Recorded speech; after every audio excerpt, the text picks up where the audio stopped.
Welcome to the Book of Urm, Tales of Piecora, the Haunted Fortress. Chapter 19. Epilogue. Epilogue. On a high stone bluff nearly 1,000 meters above the dark blue sea below stood a large elk male with heavy, multi-pronged antlers. A colourful patchwork blanket made by some of the sovereign survivors laid on its back, as well as several leather and canvas bags slung on each side of its wide torso. Seated on its back were Ravsis and Artor, and holding leather reins tied to a makeshift metal bridle stood Piecora in front of the elk. Overhead soared Hero in the deep cerulean blue sky, riding on the warm winds of the afternoon. Together they stared across the open sea far below, and along the lower forested peninsula from which they had come. Near the outer bend in the peninsula sat the small, motionless silhouette of the Sovereignty, still leaning heavily on its port side.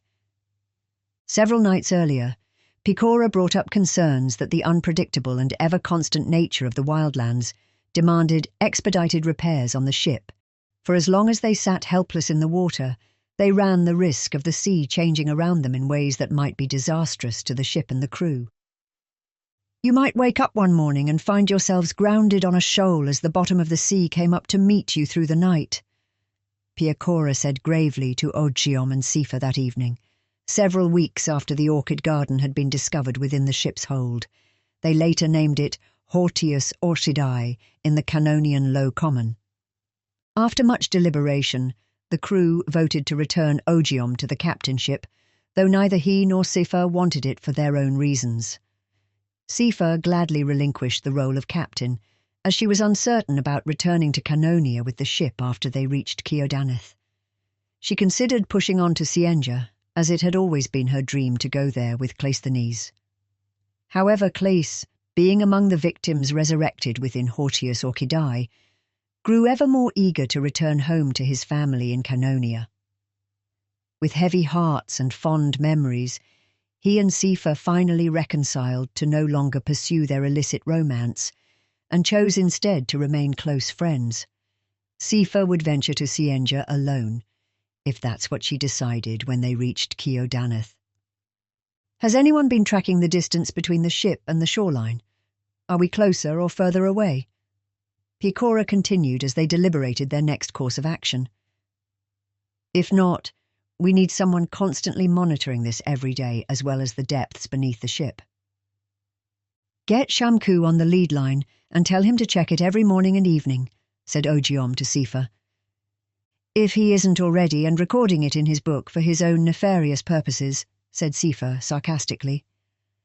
The meeting took place in the captain's quarters, as Piecora informed them of her desire to take Ravses and Artor away to Keodaneth on her own. Piecora would then return with a company of Keods, laden with supplies as soon as possible to assist in the Sovereignty's recuperation. I fear that we are running out of time, Piecora said. I've seen storms appear from blue skies here in the wildlands. A sudden wave over these calm waters could wash over the ship at any moment without warning. Changes in the lands beneath us can affect the water above, in ways I cannot possibly predict or expect.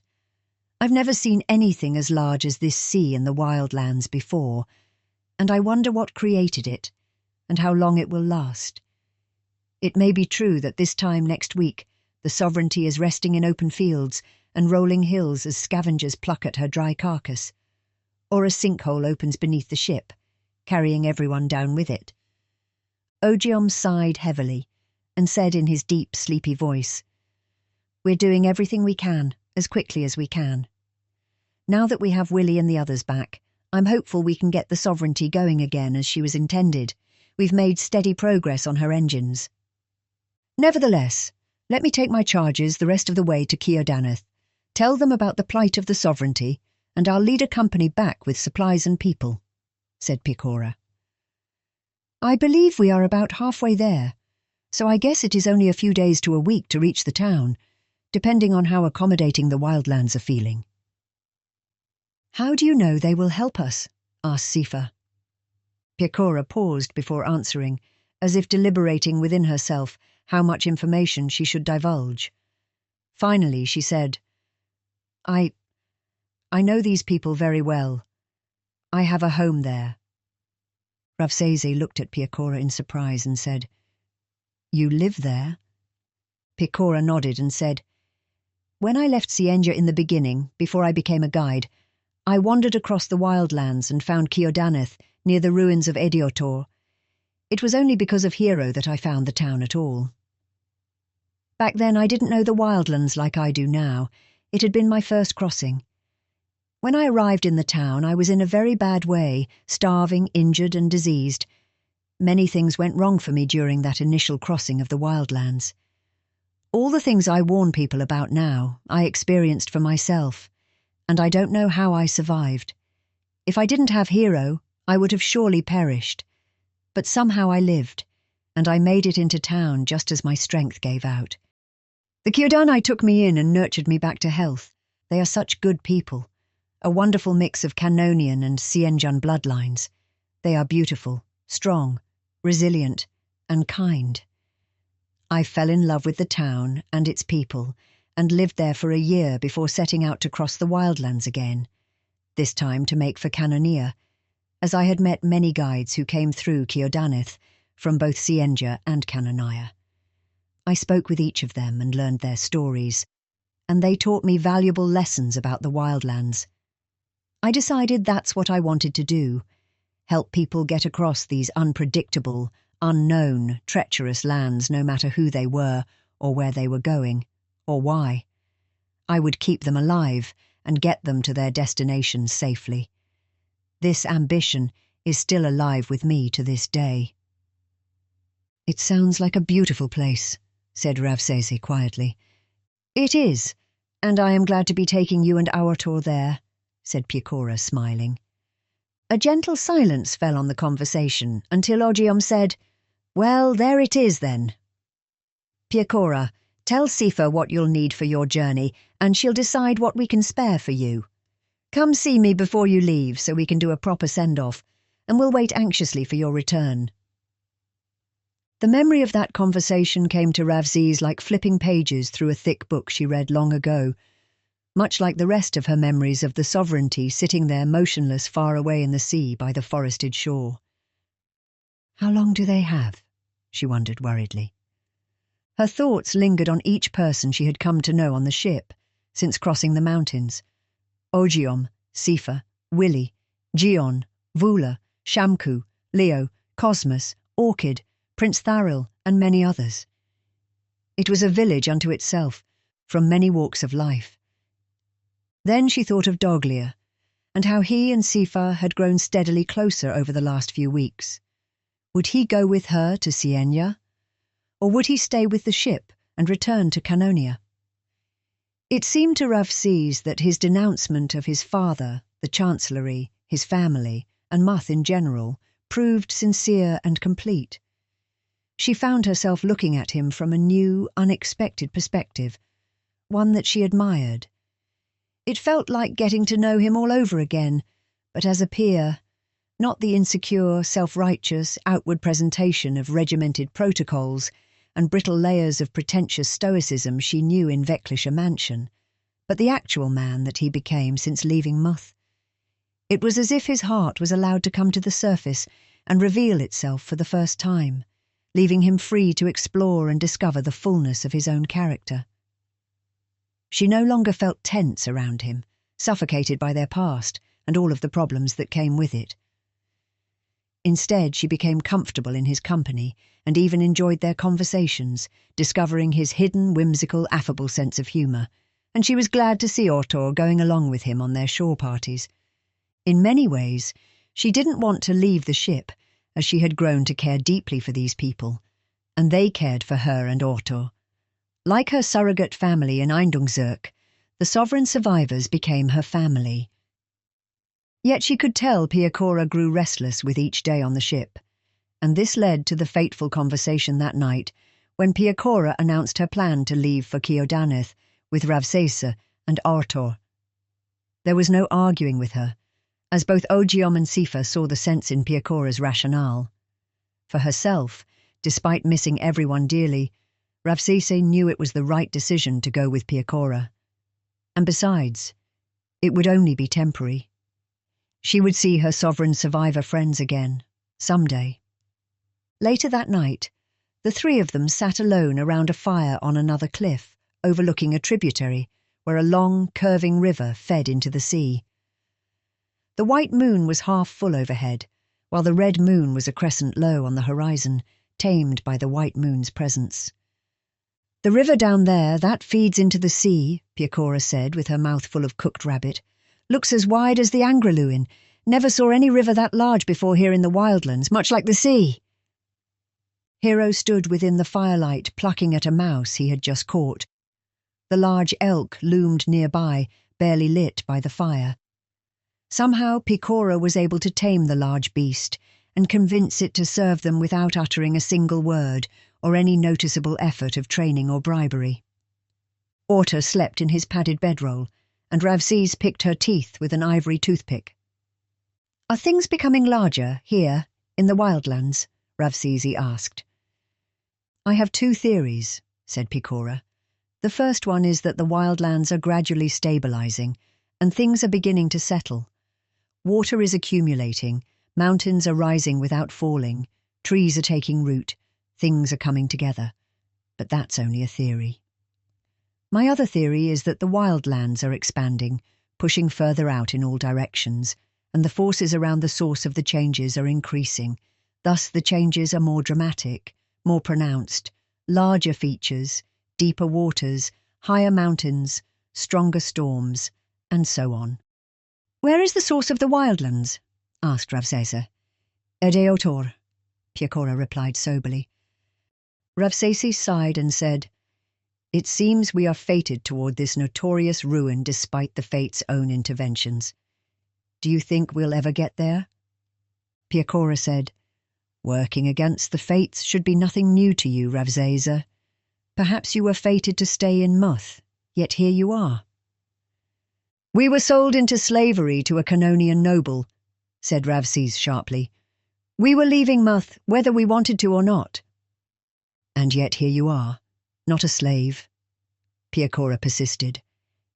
"Yes, it has felt as though we've been avoiding the fates all along, sidestepping them at every juncture, forging our own path ahead.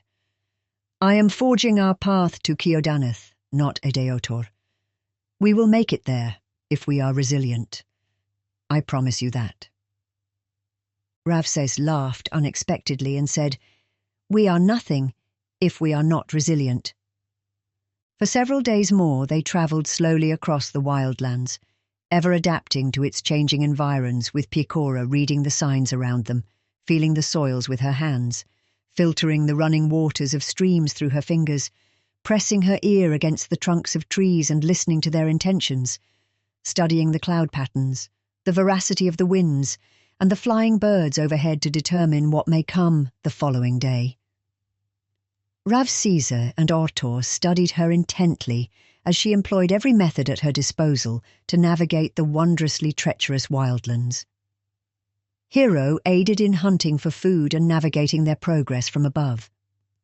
The elk that Piecora befriended from these very same wildlands revealed its name to be Windhorn Song, probably from the eerie sounds of the wind between its large antlers, so Piecora gave him the Sienja name, Liotnarieste, which Ravsese and Ortor had difficulty pronouncing, so they simply called him Liot instead.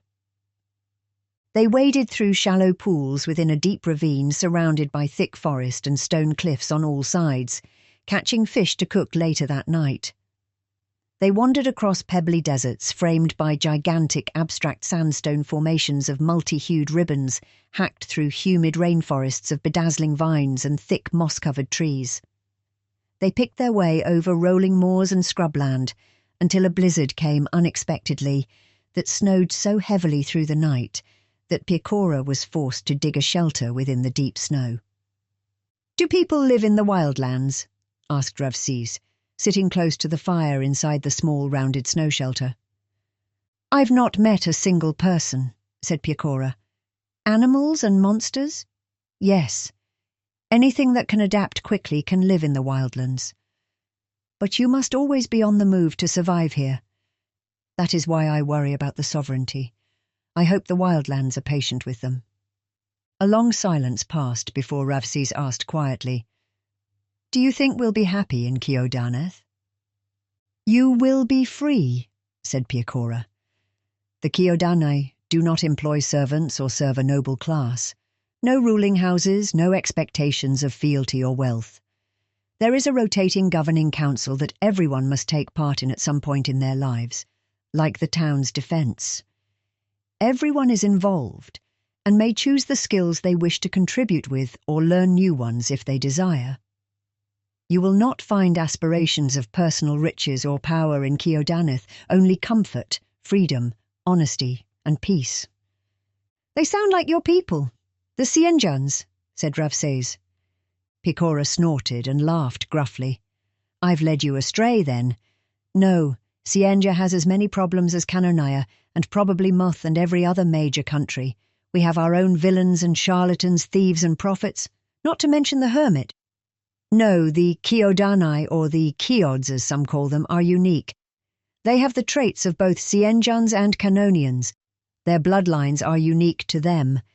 But what I love most about them is they do not bow to the hermit. He has no sway over them. They are hearty and fiercely independent. You will see what I mean when you meet them." Finally, after a week since they departed from the sovereignty, they stood on a wide hill in the late afternoon, with the sun shaded behind fast-moving clouds overlooking a green prairie of tall whistleweed stalks, feather-tail grasses, plum thistles bearing large purple bellflowers that dripped a sweet and mild intoxicant, and reeds of lime-green honeythorn too premature for harvest. The winds blew over the fields like rolling waves on the ocean. On the horizon, several columns of grey smoke swirled up from chimneys that protruded through rough-hewn wooden structures and thatched roofs that stood between the green grass and the blue sky like a seam between fabrics. "Do you smell that?" asked Piecora excitedly, looking over at Ravses while smiling. Ravsesi breathed in and smelled the faint scent of cooked meat and wood stoves over the predominant grasses and wildflowers around them. "We should make it by dinner," Piecora said. "Oh, it is good to be back." Ravsesi scanned their surroundings with her hand over her eyes. Shafts of sunlight crawled lazily over the flowing prairie in the same direction as the clouds passed quickly overhead. "Where is Edeator? Where is the haunted ruin I've heard so much about?" she asked. "We passed it." Piecora pointed behind them and to their left. "It lies less than a day to the north and the west. Remember, it moves with the wildlands, so I can only guess where it might be now, but I made sure to keep us well outside of its range." "Range of what?" asked Ravsesi, feeling an inexplicable uncertainty. "The madness," said Piecora. "Madness exudes from the ruin like a cloud. It is best to not go near it." "But I thought the sovereignty's mission was to explore the ruin," said Ravses. "How can they hope to do that without going mad?" Piecora shrugged her shoulders and said, while still smiling, "I don't know, and I never asked, never really cared." She then turned to face Ravsesi and said more seriously, "Listen, despite everything we've been through since leaving Coast Haven, I've had only one goal, to get you and Ortor to Kiodaneth." Nothing else mattered to me unless it contributed to that task. Rultin's schemes, Knightsport, Alagost, the Bishop's Lament, Ashovai the Heroless and the Knives, Kelganostan Assassins, Moonstones and the Lost Sojourn, the Harp and Wave, Callistico Mansion, Valesh and her ambitions, Eindon and his vague priorities, the sovereignty. All of it meant nothing to me unless it aided us in our mission.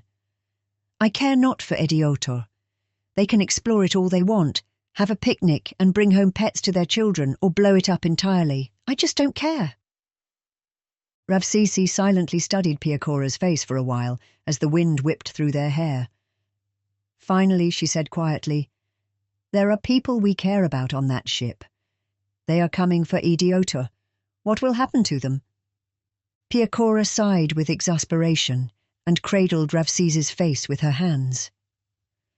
My love, you care more than I do, she said with worry creasing her brow.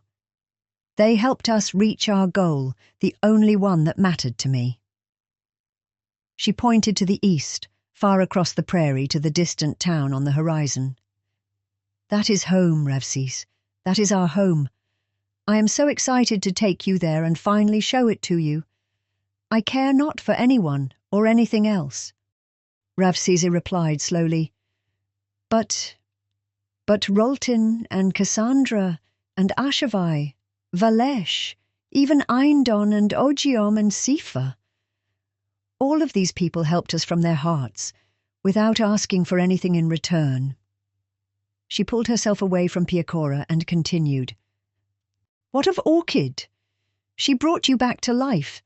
These people helped me and my son despite who we are and what we look like, placing their lives in great peril. For what? For what? For nothing, because neither of us have anything to give back to them. I owe all of them more than I will ever manage to give for the rest of my life. Shamku saved my life.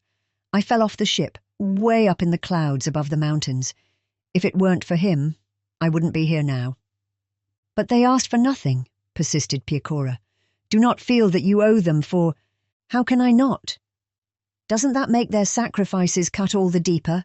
Ravsese asked, interrupting her. What transaction compelled any of them to help me and my son? What do we have to offer anyone? I have nothing to give except for my heart, my time, my voice, and my devotion, my caring, whatever value that may have. How can I not care, and feel, and love, for those who helped us with no benefit for themselves, sometimes putting their very lives at risk? Then she stopped, stood back, and said, No, if anyone was transacted to help us, it was you, Piecora. The tapestry paid for your services in Coast Haven, and you've accomplished your task. Here we are, far away from Canonia, in the middle of the wildlands and Ciudadath on the horizon. Soon, your obligation to us will be terminated, and you'll be free. Piecora's eyes widened from Ravsesi's unexpectedly hurtful words, and Ravsesi regretted saying any of it as soon as she saw Piecora's expression change, but it was too late. Ravsesi, do you really think that I am?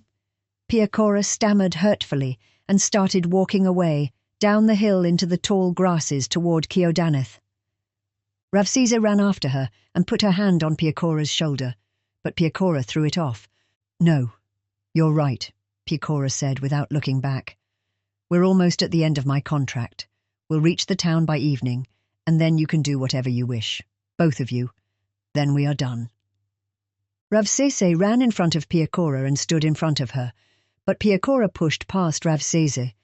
Piecora, stop! I meant nothing by it except the irony, she pleaded. But Piecora kept walking. Then Artur ran past them both and stood in front of Piecora, his head and shoulders visible above the tall, green, swaying grasses. She strode right up to him and stepped to the side, but he mirrored her step. She then stepped to the other side, and he matched her again. You are impeding our progress, whelp, said Piecora grimly. Do not make me move you. Mumi didn't mean it the way you are taking it, said Artur, folding his arms. Exasperated, Piecora turned to look at Ravsesi just as Ravsesi caught up with them both and put her arms around Piecora.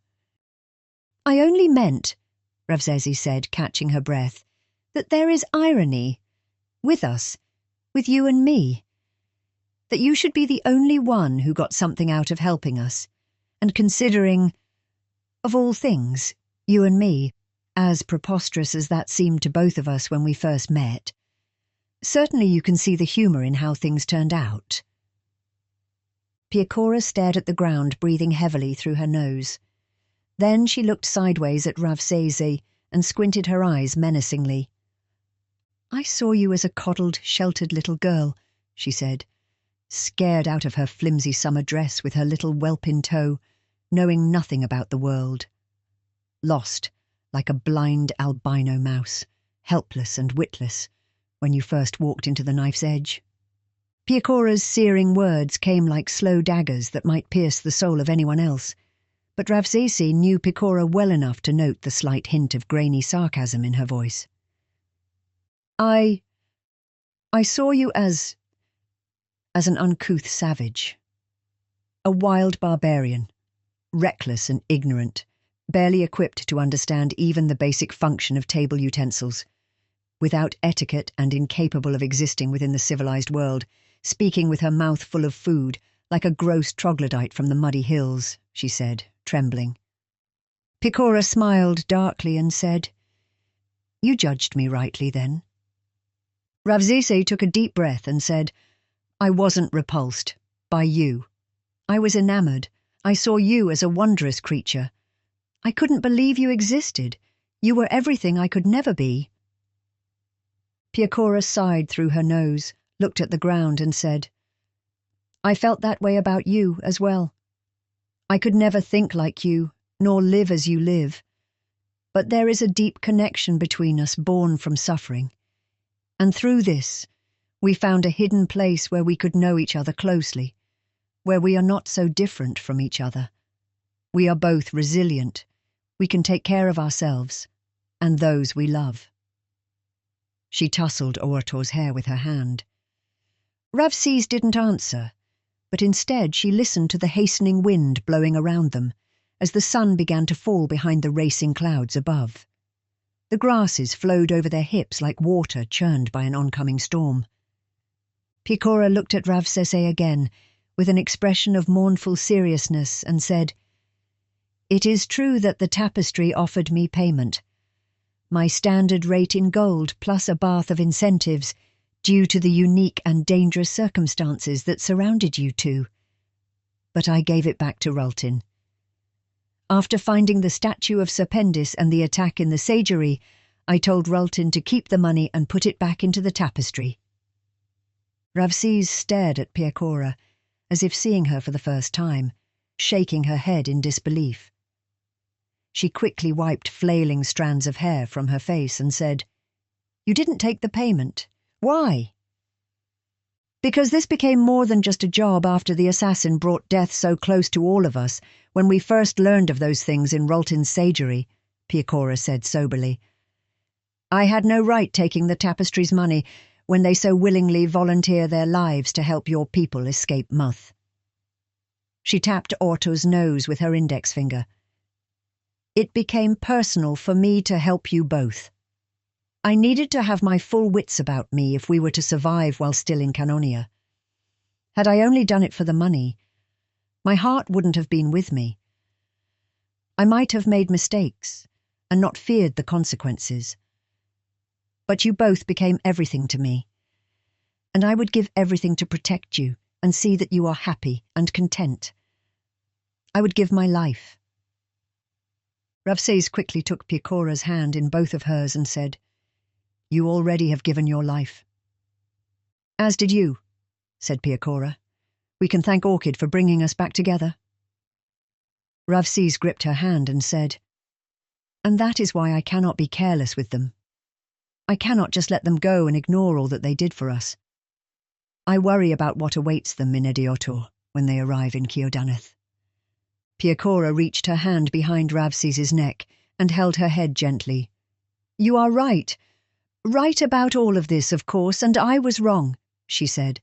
"I was blind in my obsession to keep you both safe and to lead you to Ciudadath at whatever the cost, even other people's lives. Stag, I was so callous. Maybe I stayed over long in Canonia and it affected me this way. But now I see it from your eyes. I shall not be so ignorant again. When we see them again, I will care for them as you do, for everything they've done for us." She paused for a moment as her head dropped. Piecora stared at her dusty boots. Then, with a pained expression, she said, I just do not desire to be anywhere near Ediotor.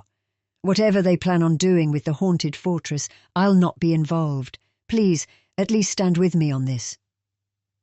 Ravzesi shrugged and said, "Why would we even be involved at all? What help could we offer to them at those ruins? I will still worry, but I promise not to go there." Then Ravzesi looked down at Artur and said, "Right, son? We both promised to Piecora never to go to Editor. Artur didn't respond. He stared up into the shifting grey skies, his gaze drawn to something past both Ravses and Piecora. Just then, a large shadow raced over all three of them, like a rogue phantom surging against the winds at great speed. A moment later, they all heard a distant, throaty call over the gusting winds. Ravsese and Piecora looked up just in time to see the silhouette of a long, thin, snake-like body with colossal leathery wings outstretched on either side, pushing against the high-altitude winds. White streaks of icy air trailed behind its wingtips like tendrils of foam in rushing water. Here and there glinted the fading sunlight from the thing's scaled body, like metallic highlights on overlapping shields and spears. The creature disappeared behind a dark rain cloud, rising from the east, then reappeared on the other side, within an angled shaft of sunlight, casting its dark shadow across the prairie toward the frontier town of Ciudadath. Thank you for listening to this chapter from the Book of Urm. If you enjoyed this reading, like and subscribe to our channel, and consider supporting us at the Book of Urm at patreon.com.